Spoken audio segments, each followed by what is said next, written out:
Only local news and weather at 6.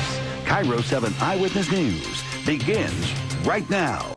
Juvenile diabetes is usually diagnosed when people are between 12 and 15 years old, but it lasts a lifetime. KIRO 7's Mona Locke tells why, for the first time, researchers from Seattle and Sweden are teaming up to fight the problem.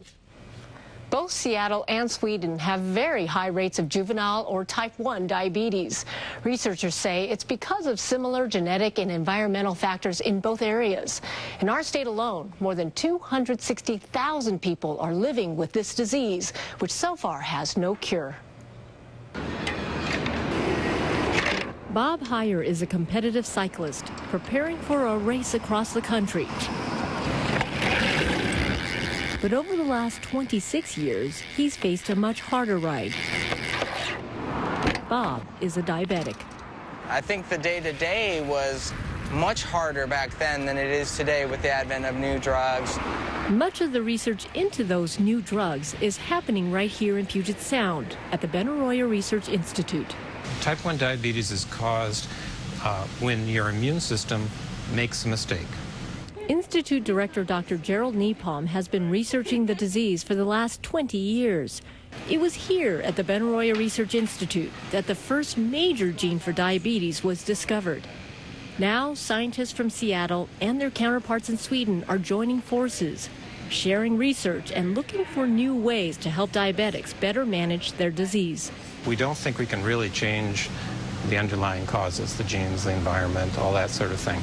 But what we can change are the events that come together that actually trigger the disease and cause disease progression. For Bob Heyer, that research means he can live his life to the fullest. And part of that is cycling on a team sponsored by the Institute. I always tell people I just have one more ball up in the air, and I have to balance my own insulin because my body's not regulating that. The thing about diabetes, it's an up and down game every day, 24/7. And so you're never going to be perfect. Don't expect to be perfect, but try to live the best you can.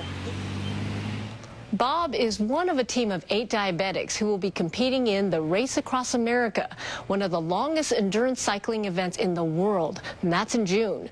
The group's goal, setting a record for the fastest time across the country to show people living with diabetes that there are no limits to what they can do. Back to you. Thanks, Mona. The Benaroya Research Institute at Virginia Mason was just one of the many organizations involved in the conference over the weekend. The others included the Juvenile Diabetes Research Foundation, the University of Washington, the Pacific Northwest Research Institute, and Children's Hospital and Regional Medical Center, along with the Consulate General of Sweden representing Swedish researchers.